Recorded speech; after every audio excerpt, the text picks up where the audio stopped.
So, have you found that perfect partner yet? That perfect friend or boss relationship where everything is just full of understanding all the time and harmonious? If, like many people, this is what you are looking for, this might be the sign of some poisonous trait of a fixed mindset, a very mindset that might be keeping you from nourishing relationships. This video is a part 2 on fixed vs growth mindset, a concept we talked about in the first video, where you find the link there or in the description. We are going to see how mindset shape our lives. And in this video, we are looking especially on how it shapes our relationships. We are going to look at some signs that we might be suffering from this and the ways to correct for it. So let's jump right in. I decided to make this second part especially on relationships because I found it insightful. It was eye-opening for myself. So I hope there is something here for you. So let's quickly recap. We were talking about insights from a book by Carol Dweck, Stanford University professor of psychology. She tells us about two different mindsets and how one is key in success in life, be it life of school children to the high-performing athletes, CEOs, artists, achievers, partners, relationships. She talks about fixed mindset vs growth mindset. Fixed mindset is characterized by us thinking that what we have in life is what we have. It's fixed. My talents are fixed. My intelligence is fixed. What I can or cannot achieve in life is fixed. And this mindset keeps us from trying new things because they are just not us. This mindset keeps us from challenges because we are either good at something right now, as we are, or we are not. And we are never going to be good at it. While growth mindset views life and challenges as opportunity to learn. So it is much more adventurous and outgoing, and it discovers more, creates greater opportunities in life. Just like a seed, the fixed mindset stays in that character of the seed, while the growth mindset opens its shell and embraces challenges, embraces not knowing, embraces ambiguity and the adventure of life. The greatest takeaway from the whole book is probably how some beliefs and change in them can change our lives. Countless research has confirmed what we already know, that relationships are fundamental in the quality of our lives, in our sense of well-being and happiness. So it's an important part of our lives. Maybe we need to take a better look at it. But before we do, I'm going to read a passage from the book which really highlights the importance of mindset. She writes, and I quote, "For 20 years, my research has shown that the view you adopt for yourself profoundly affects whether you become the person you want to be and whether you accomplish the things you value." How does this happen? She asks. How can a simple belief have the power to transform your psychology and, as a result, your life? Let me read that last part again. How can a simple belief have the power to transform your psychology and, as a result, your life? We need to pay attention to this. So let's take a look at how these fixed mindset can sneak in. What are the signs? One of the traits of the fixed mindset is that people give up too quickly because they don't believe in improvement. They don't believe in progress. So why even try? While in a growth mindset, the only failure probably is only not trying. And so when we look at a relationship, you might recognize this too. Are we the type that too quickly says this relationship is not working and we give up on it? Meaning that we expect to find someone that is just perfect. And if this person is not that, then there must be, and this is some kind of a cultural myth, unfortunately, that there is that perfect person out there for us. And when we find him or her or this friend or this boss, everything is going to be perfect because they understand us fully. They are the perfect match. Now, this is completely fixed mindset. And this can keep us from what we truly can develop in our lives in great relationship, friendships, companionship, and partnership. Someone with a fixed mindset is really believing in that toxic idea of a happily ever after. That I'm going to find a partner that it just takes me for exactly how I am right now and worships me or praises me. And so this is the fixed mindset. While someone with growth mindset expects a partner to be a part of their growth process, to be a mirror, to be a reflection, so they can grow together. With a fixed mindset, we expect everything to happen for us automatically. So if something is not working, we are not going to work at it.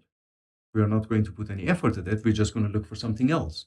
With a fixed mindset, we are too quick to give up on opportunities that otherwise can flourish in our lives. It's like looking at that seed and going, no, not this one.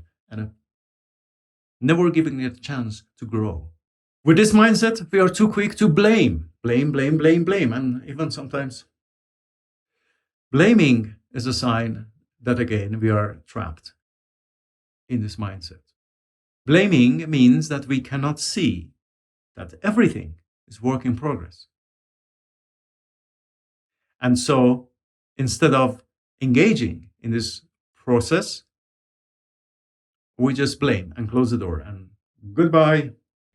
With a fixed mindset, we are quickly offended when our partner or friend or child acts in a way that we at this moment disapprove of.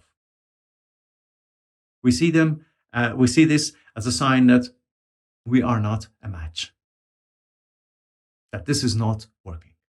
Basically, we are looking for that ideal, perfect person who finishes our sentences, can read our minds, knows exactly which color we love and which color we don't, have the same outlook and views in life as us. Now, in the past, I have lost relationships and friendships for exact this reason. This is not working. I'm leaving. How about you? Do you often wish that the world could understand you better, your partner, your friends, but only if they were different? Instead of seeking for the ways to improve what you already have together? And how do you react to criticism? From big to small. It can be even a very small comment about, hey, your glasses, they are a bit too black, maybe. I don't know. Something like that. How do you react to that? Do you have problem with those? Do you get defensive? Do you feel offended when your loved one or your partner acts in a way or says something that you are not comfortable with or you don't approve of? At the end part of this video, let's take a look at some things we can do or change or become aware of that can help us move our relationships more towards a growth mindset. The first thing, as we talked in yesterday's video, is to add not yet.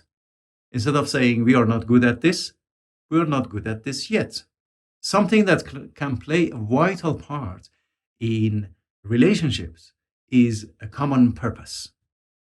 Purpose allows us to be less focused on me or on you, but to turn our heads in a direction that we want to go together. This is, as Nietzsche would say, the one who has a why can overcome any how. When we have a why together, we have a reason. We have a very great reason to overcome many of challenges. We see those challenges as something along the path that are expected, and we embrace them. We see them as giving us the sign that we are moving towards something new. We are moving and growing. Purpose, as being connected to something that is bigger than us, is also the source of meaning in life. And so now, with meaning and purpose and growth, we have pillars on which a great relationship or a friendship or a partnership can stand. Celebrate the difference of the others. How wonderful that they are not exactly like us.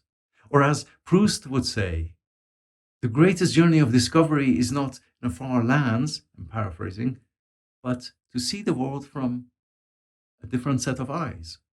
See the world from their eyes. Not taking ourselves too seriously is another one. This means that we are not afraid of failing, of failure, of making mistakes. Not taking ourselves too seriously ingrains this in us that it is okay, that this is a process that I don't know. And to be okay with not knowing is also another important thing. It is sometimes much better to not know. So there is a possibility for us to find something, to have better questions, instead of having the sense that we know everything, which is again, the characteristic of fixed mindset. It is important to know that free from challenges, a life free from challenges, means also a life free from growth. Now, of course, just as we talked about in the last video, having a growth mindset doesn't mean automatically that now all of our relationships are going to be fantastic and we are going to be so successful in life. All it means is that we have a greater chance at things that truly matter. I have designed a meditation, a contemplation, really, to take a look at some aspects that we talked about, to really sit for a couple of minutes and bring some things in mind and see and evaluate how do we, which mindset do we have most of the time? Where are we on this spectrum between these two mindsets?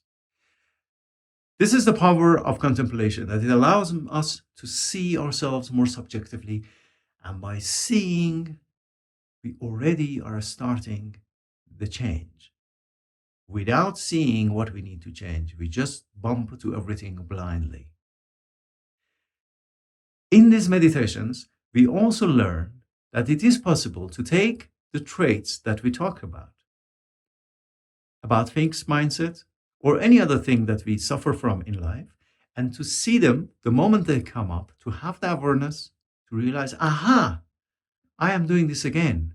So when I am blaming someone, or I am too judgmental, or I am afraid to fail, I am avoiding challenges, these, instead of source of our suffering, can be a signal of, hey, let's become aware of this thing again. So they become mini meditations, mini contemplations in themselves.